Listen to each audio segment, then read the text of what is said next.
नमस्कार दोस्तों, मैं हूं बिरजाराम। आप देख रहे हैं ज्ञान गंगा 21 चैनल। दोस्तों, आज हमने जो भी क्वेश्चन लिए हैं वो IPB India post payment bank के वेबसाइट से लिए हैं और उस वेबसाइट पर जो भी ग्राहक जो क्वेश्चन करता है वो क्वेश्चन है और ये क्वेश्चन आपके लिए बड़े ही इम्पोर्टेंट है। तो आज शुरू करते हैं आज के क्वेश्चन। क्या इस खाते को कोई भी व्यक्ति खोल सकता है? जो आईपीबी का इंडिया पोस्ट पेमेंट बैंक का जो सेविंग खाता है उसे कौन खोल सकता है?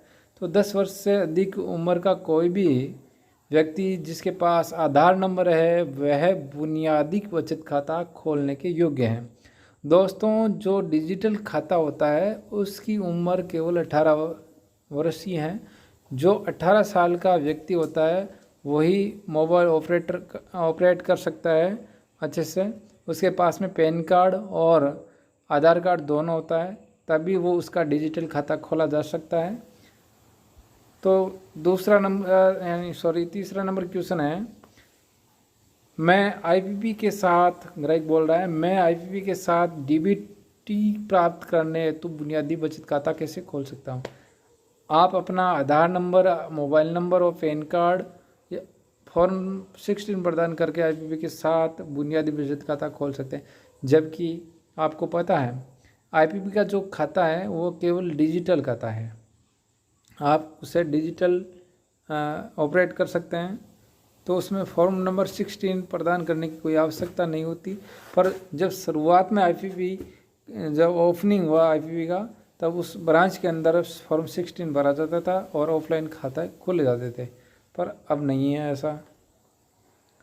काउंटर एवं द्वार पर ग्राहक लेन देन की प्रक्रिया क्या है? काउंटर और द्वार पर ग्राहक लेन देन की प्रक्रिया क्या है, ये क्यों प्रश्न है। उत्तर है, काउंटर और द्वार पर किए जाने वाले सभी लेन देन ग्राहक के पंजीकृत मोबाइल पर लेन देन के समय प्रेषित ओटीपी का प्रयोग करते हुए कोई एक आधिकारिक वैध दस्तावेज दिखाकर अधिप्रमाणित किया जाता है। आपको ओटीपी के जरिए आप कैश डिपॉजिट और विड्रॉल करवा सकते हैं और आपके पास में आधार कार्ड होना ज़रूरी है। ओवीडी क्या है? ओवीडी का मतलब क्या है?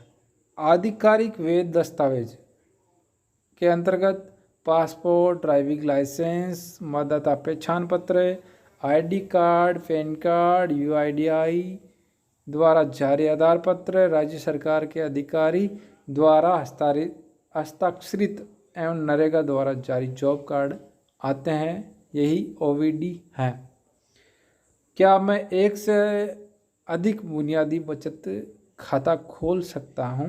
नहीं, आपको एक विशेष उत्पाद सरणी के अंतर्गत केवल एक ही खाता खोलने की अनुमति है। क्या मैं संयुक्त रूप से बुनियादी बचत खाता खोल सकता हूँ?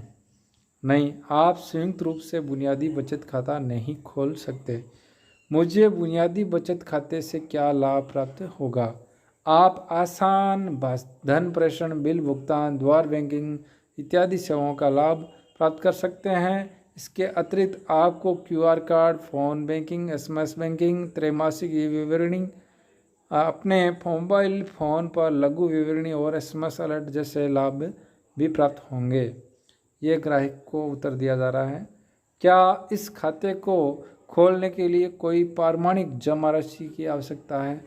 नहीं, आपको जब खाता खोला जाएगा उस टाइम में कोई पैसे जमा नहीं करवाने होंगे। इस खाते को खोलने के लिए किसी प्रारंभिक जमा राशि की कोई आवश्यकता नहीं है।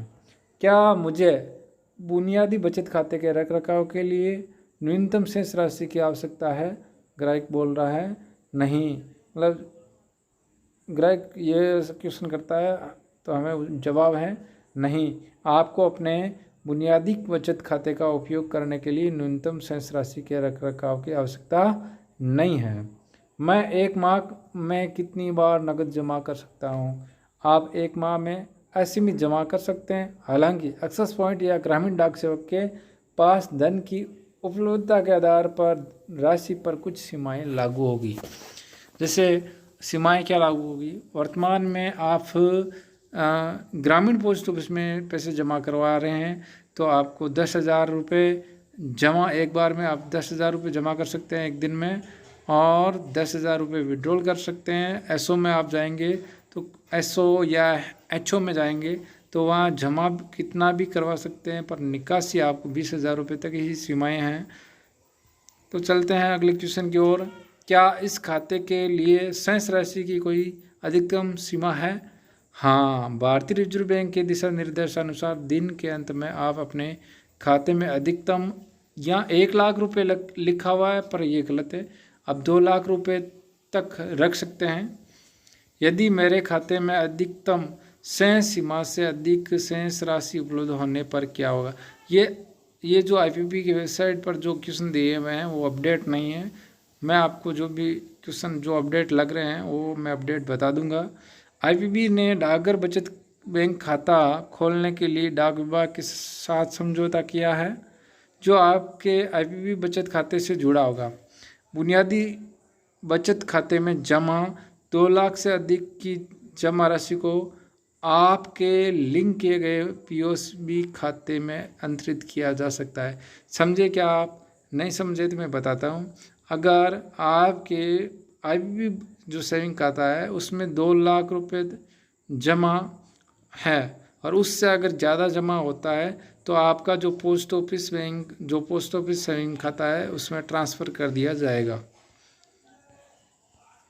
इसका मतलब यह है पीओएसबी खाता क्या है, यानी पोस्ट ऑफिस सेविंग बैंक क्या है। पोस्ट ऑफिस सेविंग बैंक खाता डाकघर का एक बचत खाता है। यदि मेरे पास पोशाक यानी POSSA खाता नहीं है तो क्या होगा? आपके पास में पोस्ट ऑफिस सेविंग बैंक खाता नहीं है तो क्या करना है? यदि आपके पास पोस्ट ऑफिस सेविंग खाता नहीं है तो अभी भी आपको एक नया पीओएसबी खाता खोलने और आपके बुनियादी बचत खाते से लिंक करने में मदद कर सकता है। यदि आप कोई पीओएसबी खाता नहीं खोलना चाहते हैं तो आपका बुनियादी बचत खाते में शेष राशि दिन के अंत में 2,00,000 तक सीमित रहेगा। इस सीमा से अधिक किसी भी लेन देन को निरस्त कर दिया जाएगा। यहाँ 1,00,000 रुपये दिया है, ये गलत है, जबकि 2,00,000 रुपये हैं। क्या मुझे इस खाते के साथ डेबिट कार्ड मिलेगा? नहीं, आपको डेबिट कार्ड नहीं मिलेगा। इसके स्थान पर आपको सभी प्रकार के लेन देन करने के लिए एक क्यूआर कार्ड जारी किया जाएगा। आपको एक क्यूआर कार्ड मिल जाएगा। आईपीपी द्वारा प्रदान किए जाने वाला क्यूआर कार्ड क्या है? उस क्यूआर कार्ड का मतलब यानी उसका प्रयोग क्या है? तो क्यूआर कोड वाला एक अद्वितीय कार्ड है जिसका उपयोग आईपीपी के खाताधारक की पहचान के लिए किया जाता है। उसको आइडेंटिफाई के लिए प्रदान किया जाता है। क्या मैं एटीएम में आईपीपी क्यूआर कार्ड का उपयोग कर सकता हूँ? ना, आप नहीं। एटीएम में आईपीपी का क्यूआर कोड इस्तेमाल नहीं कर सकते। आप एटीएम में क्यूआर कार्ड का उपयोग नहीं कर सकते। क्या मैं चेकबुक के लिए अनुरोध कर सकता हूँ? नहीं, वर्तमान में हम बचत खाते के लिए ये सुविधा प्रदान नहीं कर रहे हैं। फिलहाल चेकबुक की ये सुविधा केवल व्यक्तिगत चालू खाता धारक के लिए उपलब्ध है। ठीक है, जो उसमें करंट खाता है उसमें चेकबुक दी जा रही है, पर ये अब चेकबुक मुझे लग रहा है चेकबुक भी बंद कर दी गई है, क्योंकि चेकबुक ये हमारा जो पोस्ट ऑफिस जो आईपीपी बैंक है वो केवल डिजिटल है, इसलिए उसमें भी सब डिजिटल है, तो वो चेकबुक का इश्यू क्यों है? इसलिए चेकबुक को ही बंद कर दिया गया है। क्या मैं डिमांड ड्राफ्ट के लिए अनुरोध कर सकता हूँ? नहीं, वर्तमान में हम बुनियादी बचत खाते के लिए डिमांड ड्राफ्ट की सुविधा प्रदान नहीं कर रहे हैं।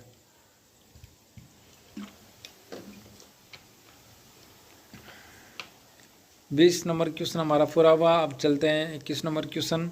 बुनियादी बचत खाते पर ब्याज की गणना कैसे की जाती है?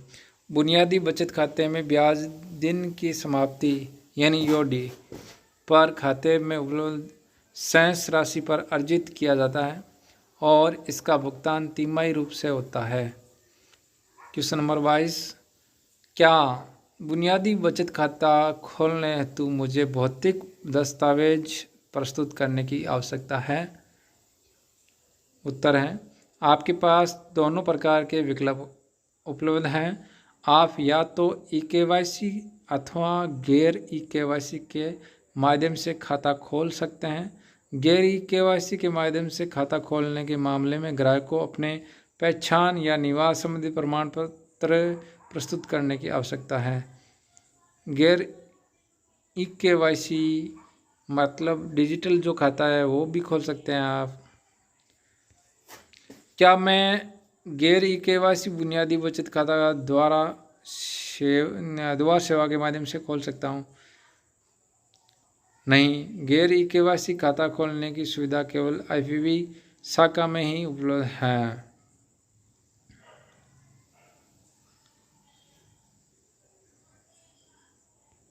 मुझे अपने नियमित बचत खाते से क्या लाभ प्राप्त होगा? आप सरल बिल भुगतान, द्वार बैंकिंग सेवाएं, IMPS के माध्यम से तत्काल धन अंतरण और अन्य प्रेषण सेवाओं का लाभ प्राप्त कर सकते हैं। इसके अतिरिक्त आपको QR card, phone banking, SMS banking, मुफ्त त्रैमासिक ई-विवरणी और SMS अलर्ट का भी लाभ प्राप्त होगा। 25 नंबर क्वेश्चन है, नियमित बचत खाता खोलने की योग्यता क्या है? मान्यवर ई-केवाईसी दस्तावेज के साथ 10 वर्ष से अधिक उम्र का कोई भी व्यक्ति नियमित बचत खाता खोलने के योग्य हैं। आप ये क्वेश्चन 1 नंबर पे देख चुके हैं, वही सेम स्थिति इसमें है। 26 नंबर क्वेश्चन है, क्या मैं एक से अधिक नियमित बचत खाता खोल सकता हूँ? नहीं, आपको किसी विशेष उत्पाद श्रेणी के अंतर्गत केवल एक ही खाता खोलने की अनुमति है। दोस्तों, हमारे दिए हुए क्वेश्चन में कहीं गलती होती है तो क्षमा कीजिएगा, और जो अपडेट आपके दिमाग में आ रहा है या आपको जो लगता है कि ये क्वेश्चन गलत है तो आप नीचे कमेंट बॉक्स में जाइए और कमेंट करिए। क्या मैं संयुक्त रूप से नियमित बचत खाता खोल सकता हूँ? 27 नंबर क्वेश्चन, नहीं, आप संयुक्त रूप से नियमित बचत खाता नहीं खोल सकते हैं, क्योंकि खाता केवल एक ही व्यक्ति के नाम पर हो सकता है। 28 नंबर क्वेश्चन बोल रहा है, काउंटर एवं द्वार पर DBT लाभार्थियों के लिए नियमित बचत खाता खोलने के लिए किस दस्तावेज की आवश्यकता है? तो आपका आधार नंबर, पैन कार्ड अथवा फॉर्म 60, बायोमेट्रिक सत्यापन एवं OTP सत्यापन का विवरण IPB में नियमित बचत खाता खोलने के लिए पर्याप्त है। ग्राहक को अपने आधार के साथ पंजीकृत मोबाइल नंबर लाना आवश्यक है। तो अगला क्वेश्चन है हमारा 29वां, काउंटर एवं द्वार पर ग्राहक लेन देन की प्रक्रिया क्या है? काउंटर एवं द्वार पर किए जाने वाले सभी लेन देन ग्राहक के पंजीकृत मोबाइल पर लेन देन के समय प्रेषित OTP का प्रयोग करते हुए कोई एक आधिकारिक वैध दस्तावेज दिखाकर अधिप्रमाणित किया जाता है। OVD क्या है? 30 नंबर क्वेश्चन है, OVD क्या है? तो आधिकारिक वैध दस्तावेज, हम ये OVD के बारे में हम पढ़ चुके हैं तो इसे हम छोड़ते हैं। अगला क्वेश्चन है 31 नंबर, क्या नियमित बचत खाते के लिए नामांकन सुविधा उपलब्ध है? हाँ, नियमित बचत खाते के लिए नामांकन सुविधा उपलब्ध है। 32 नंबर क्वेश्चन है, इस खाते को खोलने के लिए आवश्यक न्यूनतम जमा राशि कितनी है? बिना किसी न्यूनतम शून्य जमा राशि के साथ नियमित बचत खाता खोला जाता है। 33 नंबर क्वेश्चन है, क्या मुझे नियमित बचत खाता के रखरखाव के लिए न्यूनतम शेष राशि की आवश्यकता है? नहीं, आपको अपने नियमित बचत खाते का उपयोग करने के लिए न्यूनतम शेष राशि के रखरखाव की आवश्यकता नहीं है। आप देख लीजिए, ये जो नियमित बचत खाते या बुनियादी बचत खाते, यानी जो सेविंग की जो स्कीम है वो 3 प्रकार के हैं। उसमें सभी शर्तें बराबर ही हैं।